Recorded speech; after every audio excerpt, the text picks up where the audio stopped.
रहे थे? विशेषण पढ़ रहे थे। विशेषण पढ़ रहे थे ना, उसमें अपने विशेषण के प्रकार पढ़े थे। क्या पढ़ रहे थे अपन? विशेषण। विशेषण पढ़े थे। विशेषण के मैंने आपको बताया 5 प्रकार होते हैं। 5 में से कल हमने 3 पढ़े थे। कौन कौन से पढ़े थे? पहला पढ़ा था संख्यावाचक, पढ़ लिया था संख्यावाचक, इसको पढ़ लिया था ना। हाँ, दूसरा कौन सा पढ़ा था? गुणवाचक। क्या पढ़ा था? गुणवाचक, ये भी पढ़ चुके। तीसरा पढ़ा था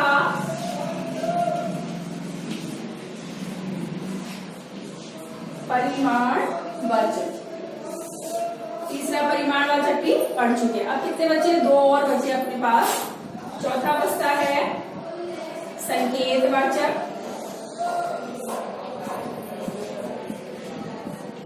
संकेतवाचक या सार्वनामिक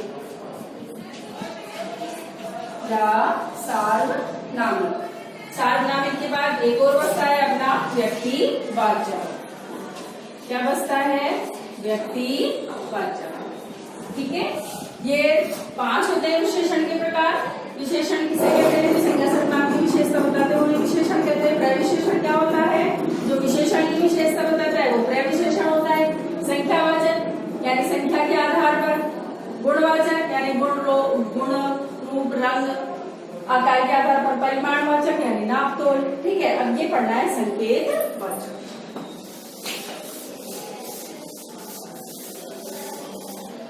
कौन सा पढ़ेंगे? विशेषण का प्रकार नंबर 4 संकेतवाचक।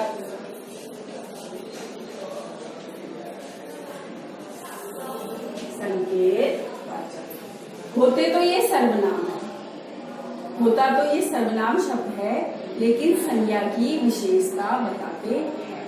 किसकी विशेषता बताते हैं? संज्ञा की विशेषता बताते हैं। तो इसकी परिभाषा ऐसे लिख सकते हैं, जो शब्द संज्ञा की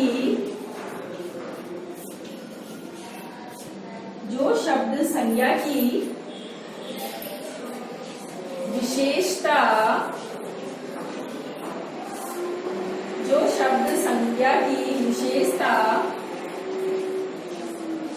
जो शब्द संज्ञा की विशेषता बताते हैं उन्हें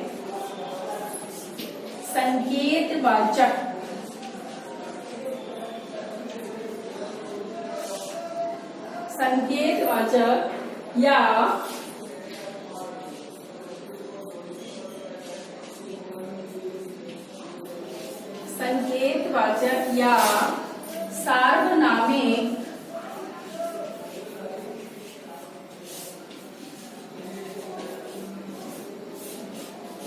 सार्वनामिक विशेषण कहते हैं। जैसे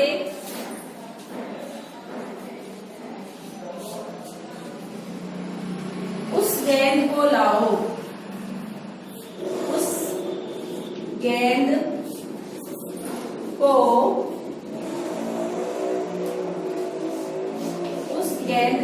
फेंको, उस गेंद को फेंको। वह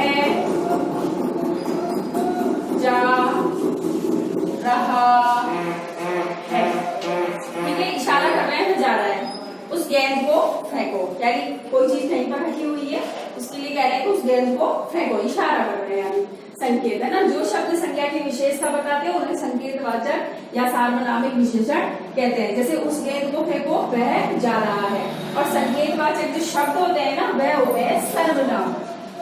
होते तो सर्वनाम शब्द है, ठीक है, लेकिन संज्ञा की विशेषता बताते हैं, उन्हें क्या कहते हैं? संकेतवाचक या सार्वनामिक विशेषण कहते हैं। आप एक बार इसको नोट कर लीजिए या इसका स्क्रीनशॉट भी ले सकते हैं आप लोग।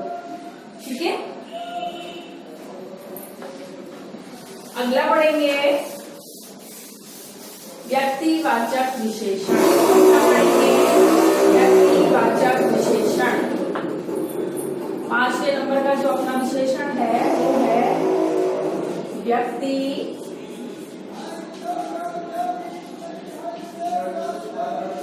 व्यक्तिवाचक विशेषण। व्यक्तिवाचक विशेषण। ये व्यक्तिवाचक संज्ञा शब्द होते हैं, व्यक्तिवाचक संज्ञा होते हैं। तो व्यक्तिवाचक संज्ञा की जो विशेषता बताते हैं, जो संज्ञा की विशेषता बताते हैं, व्यक्तिवाचक यानी एक शब्द होता है, होता सर्वनाम शब्द है लेकिन व्यक्तिवाचक के रूप में प्रयुक्त होता है तो संज्ञा शब्द लेकिन विशेषण के रूप में प्रयुक्त होता है। क्या होता है इसमें? संज्ञा शब्द, संज्ञा शब्द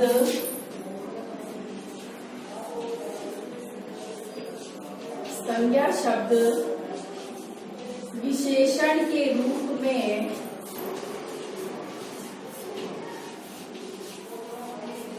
संज्ञा शब्द विशेषण के रूप में प्रयुक्त, संज्ञा शब्द विशेषण के रूप में प्रयुक्त होते हैं। उन्हें व्यक्तिवाचक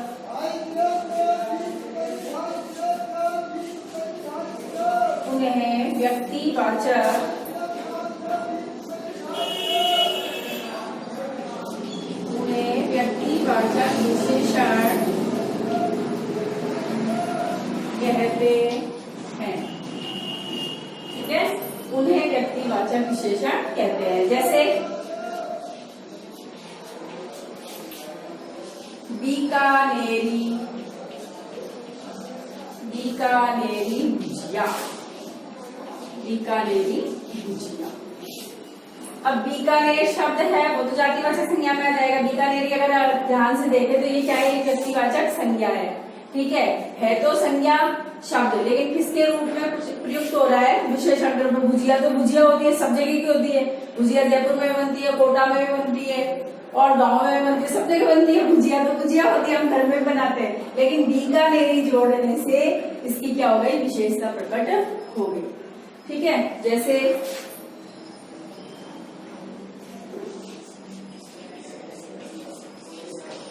बनारसी साड़ी, बनारसी साड़ी। साड़ी तो सब होती है, ये भी साड़ी है, गोटे की भी होती है, फूल पत्ती की भी होती है, जरी की भी होती है, सबकी होती है। लेकिन बनारसी लगने से ये क्या हो गया? बनारसी साड़ी। यानी साड़ी की विशेषता कौन सी होगी? बनारसी है। तो बनारसी, जैसे ही बनारसी शब्द आएगा तो वैसे ही मन में कैसा जाएगा कि भाई ये सिल्क की होगी, बॉर्डर की होगी या ऐसी कड़क होगी, पता नहीं कैसी होगी, ये बनारस की साड़ी होगी, इसीलिए बनारसी साड़ी।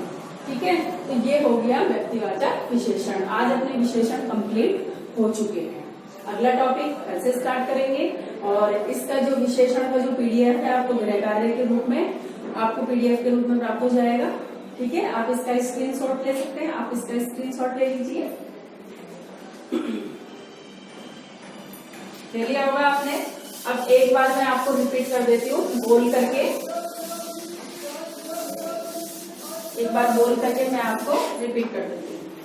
विशेषण पढ़ा, जो संज्ञा सर्वनाम की विशेषता बताते हैं वो विशेषण होते हैं। प्रविशेषण जो विशेषण की विशेषता बताता है वो प्रविशेषण होता है। विशेष्य क्या होता है? जो विशेषण के पहले प्रयुक्त होता है वो विशेष्य होता है, यानी ठीक है। और विशेषण कितने प्रकार के होते हैं? विशेषण 5 प्रकार के होते हैं। कौन कौन से होते हैं? गुणवाचक होता है, संख्यावाचक होता है, संकेतवाचक होता है, परिमाणवाचक होता है और व्यक्तिवाचक होता है। ठीक है, हमने 5 का डिटेल से अध्ययन कर लिया। अब आपके पास जो हिंदी व्याकरण की किताब है जो विद्यालय से आपको मिली है, इसमें से आपको विशेषण का पूरा लेसन पढ़ना है। विशेषण का पूरा लेसन पढ़ना है और जिन बच्चों के पास किताबें हैं वो बच्चे किताब खरीद ले ताकि अपना होमवर्क आप कर सकें। और इसको एक बार रिपीट करना। मैं समझती हूँ कि रिपीट करते ही आपके दिमाग में क्लिक कर जाएगा और समझ में आ रहा होगा। ठीक है, यदि फिर भी कोई परेशानी होती है या कुछ समझ में नहीं आता है तो आप कॉल करके पूछ सकते हैं या कमेंट में दे सकते हैं। धन्यवाद।